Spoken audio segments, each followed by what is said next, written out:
अस्सलाम वालेकुम। आज का हमारा ये जो लेक्चर है ये होमोमॉर्फिज्म इन ग्रुप्स के बारे में है।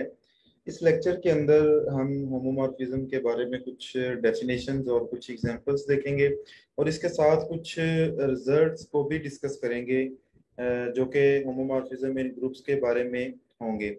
इसको हम स्टार्ट करते हैं होमोमॉर्फिज्म की डेफिनेशन से। ग्रुप होमोमॉर्फिज्म को हम डिफाइन करते हैं कि mapping from a group G to G prime is called a homomorphism if for all a b belong to g phi of a dot b is equal to phi of a cross phi of b।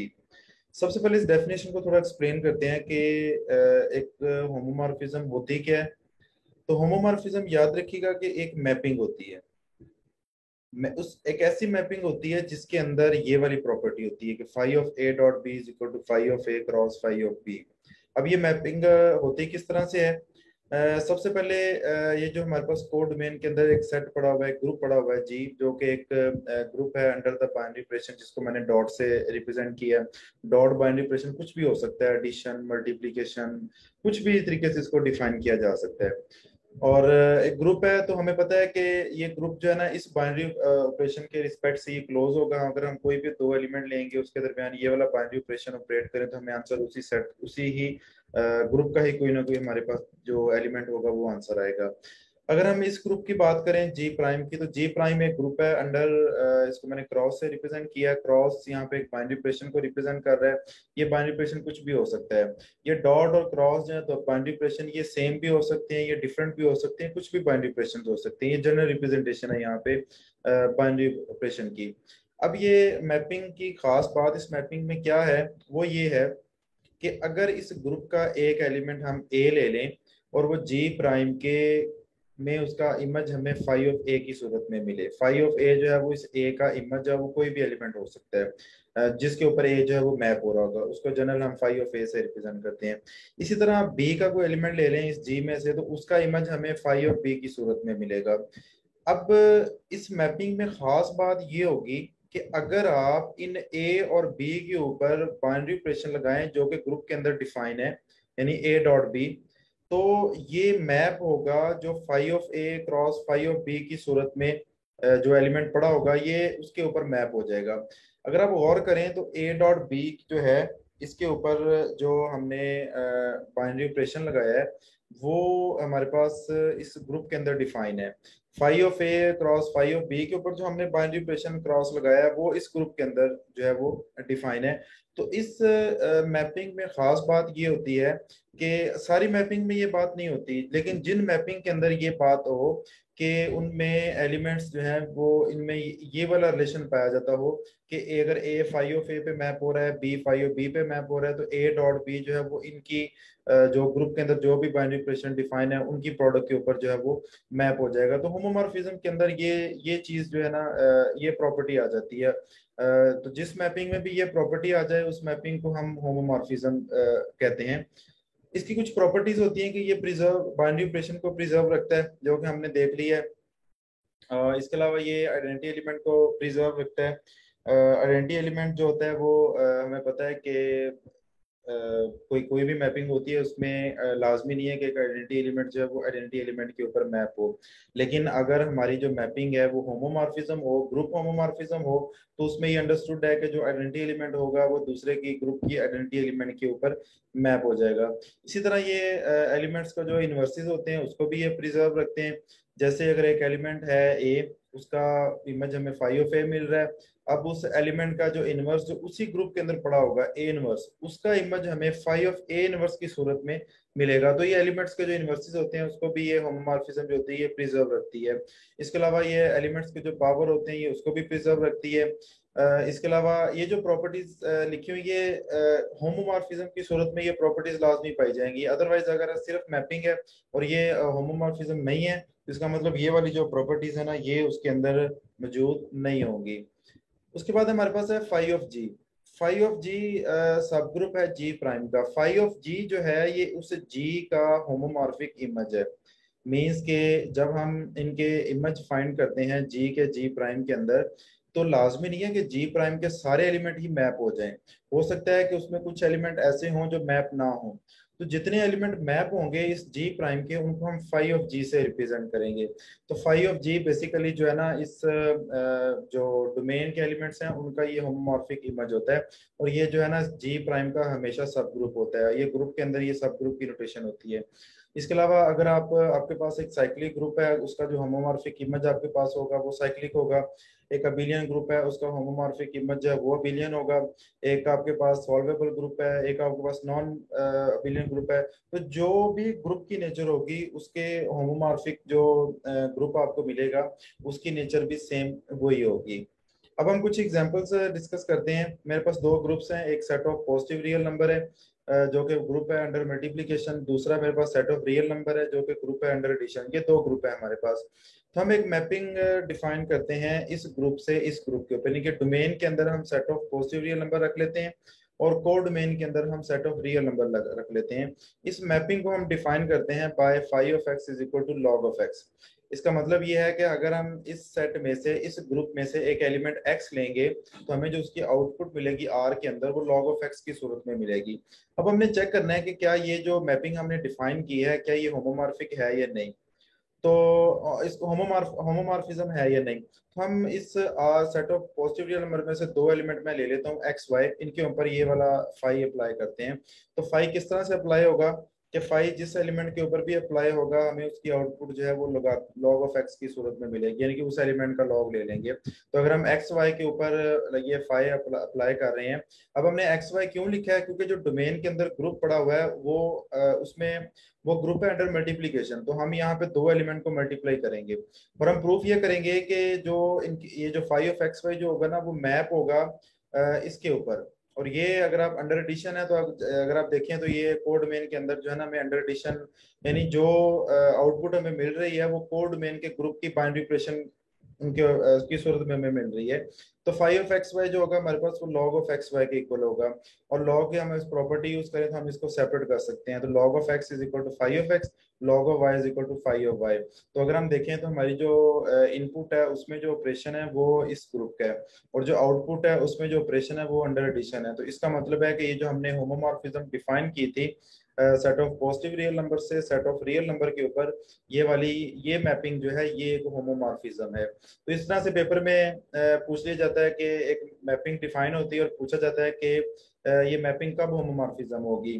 तो ये उसमें चार option लिखे होंगे, उसमें कुछ भी mapping आपको गिवन हो सकती है, जैसे एक ये होगी, तीन कुछ और हो सकती हैं। तो बस आपने ये चेक करना है कि ये वाला रिलेशन बनना चाहिए कि लेफ्ट साइड पे वो एलिमेंट जो है वो ग्रुप डोमेन का जो बाइनरी ऑपरेशन है वो लेफ्ट साइड पे आना चाहिए और जो कोड डोमेन का बाइनरी ऑपरेशन है वो राइट साइड पे आना चाहिए। अगर इस तरह की प्रॉपर्टी बन रही है तो इसका मतलब है कि फाई हमारे पास वो जो मैपिंग हमारे पास है वो एक हमारे पास एक होमोमॉर्फिज्म है। दूसरी एग्जांपल है हमारे पास जिसमें हम सेट ऑफ रियल नंबर ले रहे हैं जो ग्रुप है अंडर मल्टीप्लिकेशन। हमें पता है कि जीरो का इनवर्स एग्जिस्ट नहीं करता अंडर मल्टीप्लिकेशन, लिहाजा हम जीरो को इसमें से एक्सक्लूड कर देंगे। दूसरा हम ग्रुप ले रहे हैं सेट ऑफ रियल नंबर का, ये हमारे पास दो ग्रुप्स हैं। मैपिंग हम डिफाइन करते हैं from set of real number under the binary operation addition से set of real number under the binary operation multiplication. अब ये मैपिंग हम डिफाइन करते हैं phi of x is equal to e raise power x. तो यानी कि इसका मतलब ये है कि अगर आपने एक एलिमेंट एक्स लिया है आर में से तो आपको उसका जो इमेज मिलेगा वो ई पावर एक्स की फॉर्म में मिलेगा। तो अब देखें को डोमेन के अंदर जो बाइनरी ऑपरेशन है वो एडिशन है। तो मैं दो एलिमेंट को ऐड करके उसके ऊपर ये वाला फाई अप्लाई करूंगा, यानी कि जो डोमेन का बाइनरी ऑपरेशन डिफाइन होगा आपने वही उसी के ऊपर आपने दो एलिमेंट लेके फाई अप्लाई करना है। तो यहाँ से मैंने दो एलिमेंट को ऐड करके उसके ऊपर फाई जो है वो अप्लाई किया। तो ये मुझे जो आउटपुट देगा वो e raise power x plus y की सूरत में देगा, क्योंकि इसको डिफाइन ही कुछ इस तरीके से किया गया। अब इन पावर्स को हम सेपरेट कर सकते हैं कि ई पे रेज पावर एक्स और ई रेज पावर वाई। ई पावर एक्स हमारे पास फाइव ऑफ एक्स के इक्वल आ जाएगा और ई पावर वाई जो है हमारे पास वो फाइव ऑफ वाई के इक्वल आ जाएगा। तो कोड मेन के अंदर जो ग्रुप पड़ा था वो उसमें अंडर मल्टीप्लीकेशन है ग्रुप। तो यहाँ पे ये हमारे पास अंडर मल्टीप्लीकेशन ही एलिमेंट जो है वो आ गए हैं हमारे पास। तो इसका मतलब है कि इसके अंदर जो बाइनरी ऑपरेशन है वो प्रिजर्व हो रहा है और जो ग्रुप होमोमॉर्फिज्म की हमने डेफिनेशन देखी थी ये उसको सेटिस्फाई कर रहा है। तो इसका मतलब है कि ये जो हमारे पास एक मैपिंग है फाई, ये हमारे पास एक होमोमॉर्फिज्म है। अब कुछ और डेफिनेशन देखते हैं। हमारे पास ये एक डेफिनेशन है कर्नल ऑफ फाई। कि let phi be an homomorphism from G to G prime, then kernel of phi is defined as kernel of phi is equal to x belong to G, phi of x is equal to identity. अब इसमें मैंने आपको जैसे हमने start में देखा था कि ये एक मैपिंग है। तो होमोमॉर्फिज्म के अंदर ये होता है कि आइडेंटिटी एलिमेंट जो होता है वो आइडेंटिटी एलिमेंट के ऊपर मैप होता है, ये होमोमॉर्फिज्म के अंदर होता है। ये हर मैपिंग की ये प्रॉपर्टी नहीं होती है, लेकिन अगर कोई मैपिंग होमोमॉर्फिज्म है तो उसमें ये प्रॉपर्टी लाजमी आएगी। अब इस लाजमी नहीं है कि आइडेंटिटी के अलावा बाकी एलिमेंट जो है वो आइडेंटिटी के ऊपर मैप ना हो सकते हैं, और भी एलिमेंट जो है वो आइडेंटिटी के ऊपर मैप हो सकते हैं। अब जितने भी एलिमेंट इस जी प्राइम की आइडेंटिटी के ऊपर मैप होंगे, वो सारे एलिमेंट जो हैं वो कर्नल के अंदर जाएंगे। इट मीन्स के कर्नल के अंदर जो हम एलिमेंट्स, वो एलिमेंट्स आते हैं इस जी के, वो एलिमेंट्स जो इस जी प्राइम की आइडेंटिटी के ऊपर मैप हो रहे हो, उसे हम वो कर्नल के एलिमेंट होते हैं। तो kernel of phi is defined as x belong to G, कि जी के वो एलिमेंट जिनका इमेज जो है या जो दूसरे ग्रुप की जो कोडोमेन में पड़ा हुआ है उसकी आइडेंटिटी एलिमेंट के ऊपर मैप हो रहे हो, तो वो सारे एलिमेंट जो है वो कर्नल के अंदर आ जाते हैं। अब कर्नल के अंदर हमारे पास प्रॉपर्टीज होती हैं कि कर्नल ऑफ फाइव जो होता है वो नॉन एम्प्टी होता है, क्योंकि उसमें आइडेंटिटी एलिमेंट तो लाजमी आता है। कर्नल के अंदर और भी एलिमेंट आ सकते हैं तो, लेकिन आइडेंटिटी एलिमेंट लाजमी आएगा कर्नल के अंदर। दूसरी बात यह है कि कर्नल जो होता है ये नॉर्मल सब ग्रुप होता है जी का। नॉर्मल सब ग्रुप हम देख चुके हैं पहले कि ऐसा सब ग्रुप होता है जिसमें हर लेफ्ट कोसेट जो होता है वो राइट कोसेट के इक्वल होता है। अब ये तीसरा पॉइंट जो है ना ये बहुत इंपॉर्टेंट है कि a homomorphism from G to G prime is one one if and only if kernel of phi is equal to identity. सबसे पहले देखें कि वन वन मैपिंग क्या होती है। वन वन मैपिंग ऐसी मैपिंग होती है जिसमें डोमेन के हर एलिमेंट का एक डिस्टिंक्ट और यूनिक जो है ना इमेज होगा दूसरे ग्रुप के अंदर, यानी कि distinct element have distinct images. तो अगर होमोमॉर्फिज्म जो है वो वन वन हो तो इसका मतलब ये है कि जी का एक एलिमेंट जो है वो जी प्राइम के एक और यूनिक एलिमेंट और डिस्टिंक्ट एलिमेंट के साथ जो है ना वो मैप होगा। इट मीन के आइडेंटिटी एलिमेंट जब आइडेंटिटी के ऊपर मैप हो जाएगी फिर कोई और एलिमेंट आइडेंटिटी के साथ मैप नहीं होगा। इसका मतलब है कि कर्नल ऑफ फाई के अंदर, कर्नल ऑफ फाई जो सेट है उसके अंदर सिर्फ और सिर्फ आइडेंटिटी एलिमेंट ही आएगी। ये क्वेश्चन 2015 या 17 के पेपर में ये पूछा हुआ था कि homomorphism from G to G prime is one one if and only if. तो ये वन वन होती है होमोमॉर्फिज्म अगर कर्नल के अंदर सिर्फ और सिर्फ आइडेंटिटी एलिमेंट आ रहा हो। अब कुछ एग्जांपल्स करते हैं कर्नल्स के रिलेटेड। सबसे पहले हम एक मैपिंग डिफाइन करते हैं। GLNQ ये होता है general linear group of matrices of order n over the field Q to the set of real number R excluding zero. अब ये मैपिंग है जिसमें डोमेन के अंदर मैट्रिसेस पड़े हुए हैं और रेंज के अंदर सेट ऑफ रियल नंबर पड़ा हुआ है। हम यहाँ पे ये मैपिंग कुछ इस तरह से है कि जब हम एक मैट्रिक्स को पकड़ के उसके ऊपर जब फाइव को अप्लाई करते हैं तो हमें एक नंबर आंसर मिलता है जो कि उस मैट्रिक्स का डिटर्मिनेंट कहलाता है। तो ये डिटर्मिनेंट की आप डेफिनेशन भी इसको कह सकते हैं कि determinant is a function from a set of matrices to the set of real number. अब इसमें से जीरो को एक्सक्लूड इसलिए हमने किया है कि जब हम जो जनरल लीनियर ग्रुप जो होता है ना इसमें मैट्रिसेस की, ऐसे मैट्रिसेस की कलेक्शन लेते हैं जिनका डिटर्मिनेंट नॉन जीरो हो, मतलब मीन जीरो ना हो। तो इसलिए हम सेट ऑफ रियल नंबर में से जो जीरो निकाल देते हैं कि हमने इसमें कलेक्शन ही उन मैट्रिसेस की ली है जिनका डिटर्मिनेंट जो है वो नॉन जीरो होता है। तो इसमें हमारे पास phi of a dot b जो होता है वो determinant of a dot determinant of b के इक्वल होता है फॉर ऑल ए बी। ये होमोमॉर्फिज्म होती है ये वाली। अब अगर पूछा जाए कि इसका कर्नल क्या है तो इसके कर्नल से मुराद है कि GLNQ के अंदर पड़े ऐसे मैट्रिसेस जो इस R की आइडेंटिटी एलिमेंट के ऊपर मैप हो रहे हो। अब R के अंदर आइडेंटिटी एलिमेंट वन होता है, तो इसका मतलब यह है कि ऐसे मैट्रिसेस जिनका डिटर्मिनेंट वन हो वो इस मैपिंग के कर्नल है, और उसको हम लिखते हैं SLNQ, special linear group of matrices of order n over the field Q। General linear group और स्पेशल लीनियर ग्रुप के अंदर ये डिफरेंस होता है। जनरल लीनियर ग्रुप के अंदर ऐसे मैट्रिसेस होते हैं जिनका डिटर्मिनेंट नॉन जीरो होता है, जबकि स्पेशल लीनियर ग्रुप के अंदर ऐसे मैट्रिसेस होते हैं जिनका डिटर्मिनेंट वन होता है, और ये बेसिकली इस मैपिंग का ये कर्नल होता है। नेक्स्ट हमारे पास एग्जांपल है कि सेट ऑफ रियल नंबर जो कि ग्रुप है अंडर मल्टीप्लिकेशन, और मतलब एक सेट की उसी सेट के ऊपर ही हम मैपिंग डिफाइन कर रहे हैं by phi of x is equal to x mod. ये हमारे पास मैपिंग जो है ये होमोमॉर्फिज्म मैपिंग है, हमें इसको प्रूव करने की जरूरत नहीं है। अगर हम इसका कर्नल फाइंड करना चाहें, कर्नल का मतलब ये है कि ऐसे एलिमेंट जो आर की आइडेंटिटी, अब मैं यहाँ पे एक ऐसे एलिमेंट लें जिसको मैं यहाँ पे पुट करूं और आंसर मेरा आर की आइडेंटिटी मीन वन आंसर आए, तो वो मेरे पास दो ही एलिमेंट है, वन और माइनस वन। अगर मैं यहाँ पे वन पुट करूं मेरा आंसर फिर भी वन आता है, और अगर मैं यहाँ पे माइनस वन पुट करूं तो फिर भी आंसर वन आता है। तो इसका मतलब है कि इस सेट के अंदर दो एलिमेंट ऐसे मिले हैं जिनका जो आइडेंटिटी के ऊपर मैप हो रहे हैं, और वो दोनों एलिमेंट जो हैं वो कर्नल के एलिमेंट होंगे। और अगर आप देखें तो हमने जो एक इम्पोर्टेंट पॉइंट लिखा था कि जो होमोमॉर्फिज्म होती है वो वन वन कब होती है, जब कर्नल के अंदर सिर्फ और सिर्फ एक आइडेंटिटी एलिमेंट ही आ रहा हो। तो अगर आप देखें तो ये वाली मैपिंग जो है ना ये वन वन नहीं है।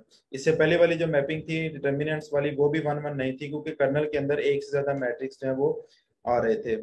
अब कुछ डेफिनेशंस हैं कि एक होमोमॉर्फिज्म जो है अगर वो ऑन टू हो मीन सर्जेक्टिव हो, उस होमोमॉर्फिज्म को हम कहते हैं एपीमॉर्फिज्म। ऑन टू होमोमॉर्फिज्म का मतलब ये है कि कोर डोमेन के अंदर जो ग्रुप पड़ा हुआ है वो सारे का सारा ही डोमेन के साथ मैप हो रहा हो। तो अगर वो सारे का सारा ही मैप हो रहा हो तो हम उसको कहते हैं वो ऑन टू होमोमॉर्फिज्म है। बेसिकली ऑन टू फंक्शन की डेफिनेशन ही यही है कि कोड डोमेन जो है ना वो सारे का सारा मैप हो रहा हो डोमेन के साथ, तो उस फंक्शन को हम कहते हैं ऑन टू फंक्शन। तो वही जो एक कंसेप्ट है वो यहाँ पे भी वही है कि ऑन टू होमोमॉर्फिज्म के अगर जो आपका कोड डोमेन के अंदर जो ग्रुप पड़ा हुआ है वो सारे का सारा ही ग्रुप के साथ जो डोमेन के साथ है उसके साथ मैप हो जाए, उसको हम कहते हैं ये ऑन टू होमोमॉर्फिज्म है। नेक्स्ट हमारे पास डेफिनेशन है मोनोमॉर्फिज्म। मोनोमॉर्फिज्म एक ऐसी मॉर्फिज्म होती है जो कि वन वन हो। वन वन हम देख चुके हैं कि एक ऐसी होमोमॉर्फिज्म जिसमें डिस्टिंक्ट एलिमेंट है डिस्टिंक्ट इमेजेस कि वन वन बेसिकली जो वन वन फंक्शन को डिफाइन करते हैं वो ये होता है कि डोमेन के दो एलिमेंट का एक आउटपुट नहीं हो सकती। दोनों एलिमेंट की जो आउटपुट होगी ना वो डिफरेंट होगी, distinct element have distinct images. यही आइडिया जो है वो इसमें होमोमॉर्फिज्म के अंदर है कि एक ऐसी होमोमॉर्फिज्म जिसमें डोमेन के जो ग्रुप है उसके एलिमेंट्स जो हैं वो डिफरेंट और यूनिक जो है वो अटैच हों कोड डोमेन के साथ मैप हों, तो उस मैपिंग को हम कहते हैं वन वन होमोमॉर्फिज्म। जो मैपिंग हो उसको हम कहते हैं मोनोमॉर्फिज्म। और अगर हमारे पास एक ऐसी होमोमॉर्फिज्म जो इसमें ये दोनों बातें आ जाएं, वन वन भी हो और वो ऑन टू भी हो, इट मीन्स कि a bijective homomorphism is called isomorphism. तो आइसोमॉर्फिज्म के अंदर ये दोनों चीजें आ जाती हैं, वो मोनोमॉर्फिज्म भी होती है वो एंडोमॉर्फिज्म भी होती है। उसके अंदर ये दोनों चीजें एट द सेम टाइम मौजूद होती हैं। क्या bijective homomorphism is called isomorphism, एक ऐसी होमोमॉर्फिज्म जो वन वन भी हो और ऑन टू भी हो, उस होमोमॉर्फिज्म को हम आइसोमॉर्फिज्म कहते हैं। अब कुछ इंपॉर्टेंट रिजल्ट्स हैं। सबसे पहला रिजल्ट है हमारे पास कि एक ऐसे एक मैपिंग डिफाइन हो from G to G prime be homomorphism and x belong to G with order of x is equal to n. आपने एक होमोमॉर्फिज्म आपके पास मौजूद है, आप उस जो डोमेन के अंदर कोई एक एलिमेंट एक्स ले लेते हैं, उसका ऑर्डर लेट्स सपोज एन है। एलिमेंट का ऑर्डर हमने डिफाइन किया था कि उस एलिमेंट की वो लीस्ट पॉजिटिव इंटीजर पावर जहां पर वो हमें आइडेंटिटी आंसर दे दे। तो order of x is equal to n का मतलब है कि अगर हम एक्स की पावर एन लेंगे तो हमारे पास जो आंसर आएगा वो आइडेंटिटी आएगा। तो हमने एक एलिमेंट, हमारे पास एक होमोमॉर्फिज्म है, हमने डोमेन का जो ग्रुप पड़ा हुआ था जी उसमें से एक एलिमेंट एक्स लिया और सपोज ये लेट किया कि उस एक्स का ऑर्डर जो है वो एन है। तो उस x का जो होमोमॉर्फिक इमेज होगा फाई ऑफ x, उसका सपोज जो ऑर्डर है वो m है। तो ये जो n होगा ये m को डिवाइड करेगा। ग्रुप थ्योरी के अंदर जब हम लिखते हैं ये जो नोटेशन होती है ना, इसका मतलब होता है n डिवाइड m, कि n जो है वो m को डिवाइड करता है। जैसे हम आम मैथमेटिक्स में लिखते हैं 4/2, लेकिन जब उसी को हम ग्रुप थ्योरी के अंदर लिखेंगे तो हम इसको लिखेंगे 2 डिवाइड 4, 2 पहले लिखे आगे स्लैश 4। इसका मतलब होता है कि 2 4 को डिवाइड करता है। तो अगर एक एलिमेंट का ऑर्डर n है, उसके जो इमेज होगा उसका ऑर्डर m है, तो वो एलिमेंट का ऑर्डर अपने इमेज के ऑर्डर को डिवाइड करेगा। लेकिन अगर आपकी जो मैपिंग है वो मोनोमॉर्फिज्म हो तो दोनों एलिमेंट का जो ऑर्डर होता है वो इक्वल होता है। तो ये चीज जो है वो पूछी जा सकती है एमसीक्यूज के अंदर कि एलिमेंट का ऑर्डर और उसके जो होमोमॉर्फिक इमेज होता है उस एलिमेंट का उसका ऑर्डर इक्वल कब होता है, जब वो मैपिंग जो है या वो होमोमॉर्फिज्म जो है वो हमारे पास मोनोमॉर्फिज्म हो। और अगर आपकी होमोमॉर्फिज्म जो है वो आइसोमॉर्फिज्म हो, मीन्स के एक ऐसी होमोमॉर्फिज्म जो वन वन भी हो ऑन टू भी हो, तो दोनों जो सेट होंगे दोनों ग्रुप होंगे उनका साइज जो है वो सेम होगा। साइज सेम इसलिए होगा क्योंकि एक तो वो वन वन होंगे तो इसका मतलब है distinct element have distinct image, कि डोमेन के अंदर पड़े हुए तमाम एलिमेंट का आपको डिस्टिंक्ट इमेज मिलेगा। और दूसरा वो क्योंकि ऑन टू होगा, तो ऑन टू का होने का मतलब ये होगा कि उसका जो कोड डोमेन के अंदर जो ग्रुप पड़ा है उसके तमाम एलिमेंट जो है वो यूज हो जाएंगे। तो इसलिए दोनों जी और जी प्राइम दोनों का जो साइज होगा वो सेम होगा।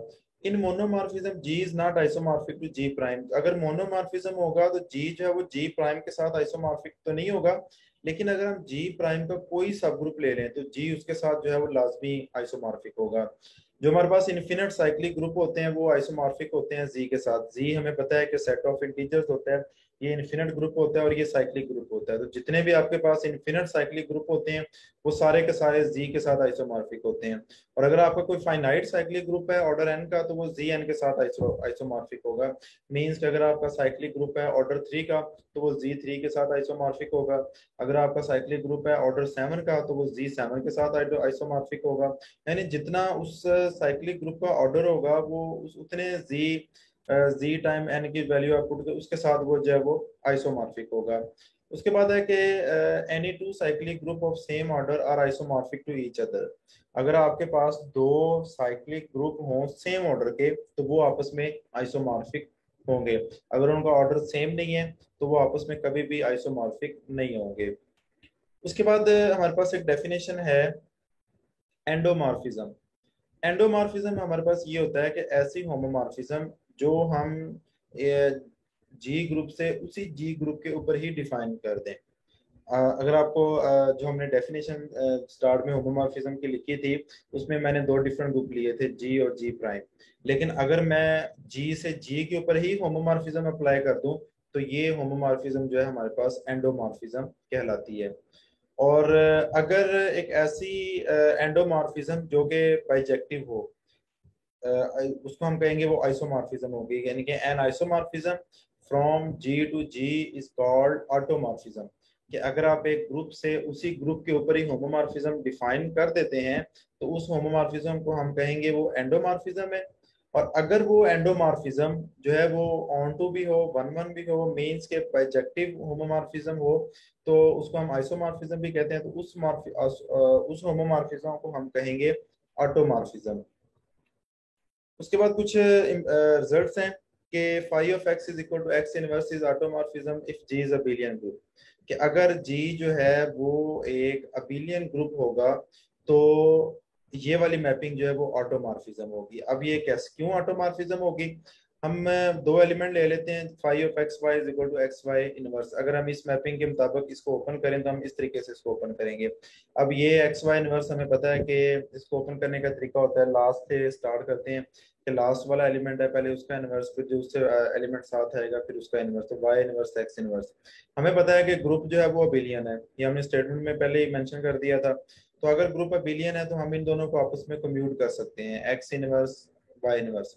अब एक्स इनवर्स हमारे पास फाई ऑफ एक्स के इक्वल होगा, वाई इनवर्स हमारे पास फाई ऑफ वाई के इक्वल होगा। तो phi of x y is equal to phi of x phi of y. तो ये होमोमॉर्फिज्म की जो है वो जो डेफिनेशन है ये उसको सेटिस्फाई कर रहा है। अब ये मैपिंग जो है इसमें जी से जी के ऊपर ही है क्योंकि हर एलिमेंट जो है वो अपने ही इनवर्स एलिमेंट के ऊपर मैप हो रहा है। और ये ऑन टू भी होगी और क्योंकि ग्रुप के अंदर तमाम एलिमेंट का इनवर्स एग्जिस्ट करता है और ये वन वन होगी क्योंकि हर एलिमेंट का जो इनवर्स होता है वो यूनिक होता है। तो इसका मतलब ये है कि ये वाली मैपिंग जो है ये ऑटोमॉर्फिज्म होगी if G is abelian group. अगर जी अबिलियन ग्रुप नहीं होगा तो ये वाली जो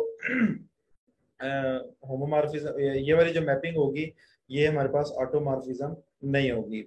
उसके बाद नेक्स्ट हमारे पास है कि let G be a finite cyclic group of order n then automorphism of G is equal to U of n. U of n को हमने डिफाइन किया था जब हमने ग्रुप के बारे में पढ़ा था। यू ऑफ एन को हमने डिफाइन किया था कि set of values less than n and relative prime to N.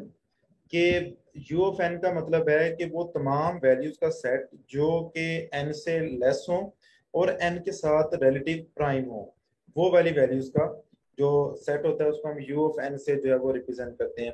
तो अगर आपके पास एक फाइनाइट साइक्लिक ग्रुप है तो उसका जो ऑटोमॉर्फिज्म होगा, अगर आप वो फाइंड करना चाहते हैं कि उसके ऑटोमॉर्फिज्म में कौन कौन से एलिमेंट आएंगे और उसका ऑर्डर कितना होगा, तो आप जस्ट उस साइक्लिक ग्रुप का जो ऑर्डर है उसके साथ रिलेटिव प्राइम नंबर निकाल लें।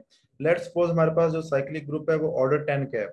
तो अगर आपसे पूछा जाए कि इस पे ऑटोमॉर्फिज्म आप बताएं कि ऑर्डर क्या होगा ऑटोमॉर्फिज्म का, तो आप जस्ट 10 के साथ जो है ना रिलेटिव प्राइम नंबर्स है वो कैलकुलेट कर लें। जैसे हमारे पास 1 1 3, इसके अलावा 7 9, ये हमारे पास 10 के साथ रिलेटिव प्राइम होते हैं। तो ये वाले जो आप इनके जितने भी एलिमेंट बनते हैं ये ऑटोमॉर्फिज्म का जो है वो ऑर्डर होगा, और ऑटोमॉर्फिज्म बेसिकली इक्वल भी इसी के ही होगी। तो अगर आपका फाइनाइट इन्फिनिट साइक्लिक ग्रुप है तो ऑटोमॉर्फिज्म जो होगा वो हमेशा C2 के साथ आइसोमॉर्फिक होगा। इसके अलावा यह है कि if a group G has an element greater than 2 then G has an automorphism different from identity automorphism. अगर ये हमने ग्रुप के अंदर देखा था कि जो ऑर्डर 2 का एलिमेंट होता है वो सेल्फ इनवर्स एलिमेंट होता है, यानी वो अपना ही इनवर्स होता है। तो अगर किसी एलिमेंट का ऑर्डर ग्रेटर देन 2 होगा तो उसमें फिर आइडेंटिटी ऑटोमॉर्फिज्म के अलावा कोई हमें ऑटोमॉर्फिज्म जो है वो मिल जाएगी, क्योंकि अगर वो सारे ही ऑर्डर 2 के होंगे तो हमें सिर्फ आइडेंटिटी ऑटोमॉर्फिज्म मिलेगी। आइडेंटिटी ऑटोमॉर्फिज्म का मतलब होता है कि एलिमेंट जो है वो अपने आप पे ही मैप हो जाए। जैसे ये था five of x is equal to x inverse. अगर इस एक्स का ऑर्डर 2 हो तो ये एक्स इनवर्स एक्स के ही बेसिकली इक्वल है, तो फाइव ऑफ एक्स एक्स के ही इक्वल आ जाएगा। तो इसका मतलब है कि हमें हर एलिमेंट जो है वो अपने आप ही मैप हो जाएगा, तो इसको हम कहेंगे वो आइडेंटिटी ऑटोमॉर्फिज्म है। लेकिन अगर उसमें एक ऐसा एलिमेंट मिल जाए जो जिसका ऑर्डर ग्रेटर देन 2 होगा तो वो अपने आप पे मैप नहीं होगा, उसका इनवर्स एलिमेंट कुछ अपने आप के अलावा कुछ दूसरा एलिमेंट होगा हमारे पास।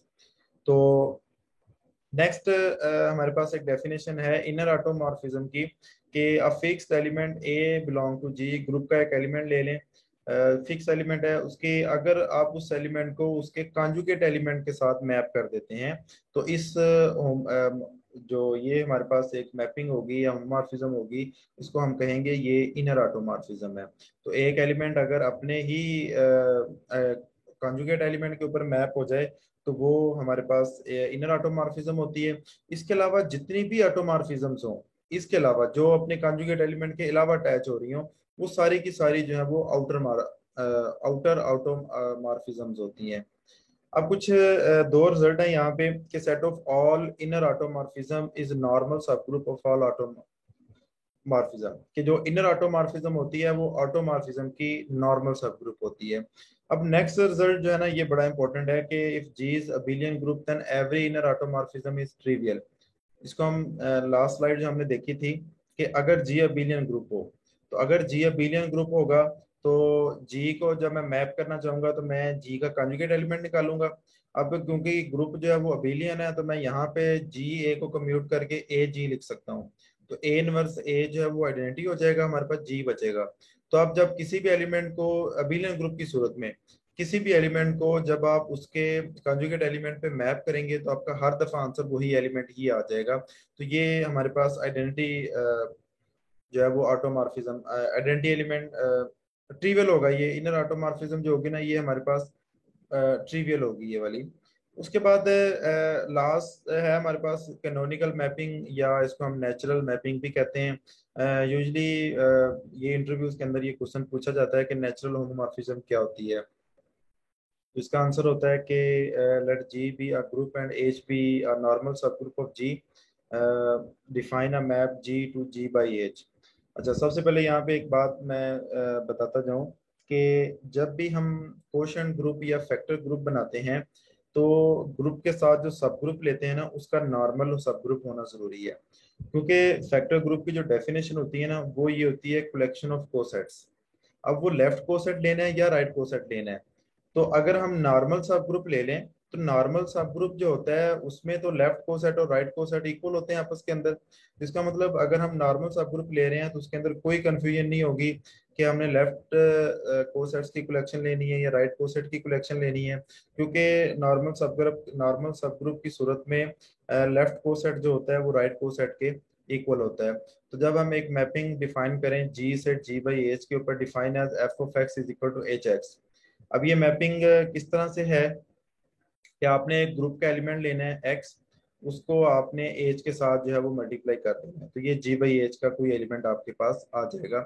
ये जो मैपिंग होती है ये एक नेचुरल मैपिंग है, ये कैनोनिकल मैपिंग इसको कहते हैं। ये होमोमॉर्फिज्म होती है, हम इसको चेक कर सकते हैं। F of x y is equal to, इस मैपिंग के मुताबिक ओपन करें तो ये एच एक्स वाई बन जाता है। एच यहाँ पे क्योंकि एक सेट है तो इसको हम एच एक्स और एच वाई भी लिख सकते हैं, इससे कोई फर्क नहीं पड़ता।